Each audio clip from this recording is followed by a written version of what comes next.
Нов колапс во американскиот банкарски сектор.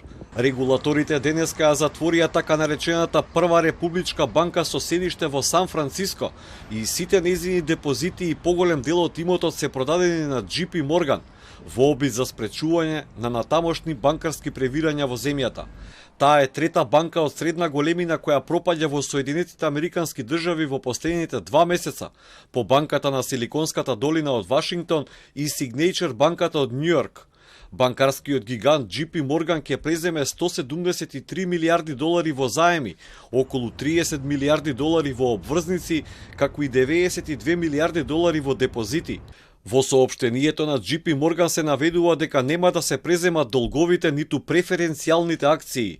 По преземањето акциите на JP Morgan пораснаа за 2,6%, додека вредноста на акциите на Прва републичка банка паднаа за 96% од почетокот на годината. Првата републичка банка на 13 април располагаше со имот од 229 милиарди долари, но инвеститорите и штедачите стануваа се позагрижени од информациите за високиот износ на неосигурани депозити и изложеноста на заеми со ниска каматна стапка.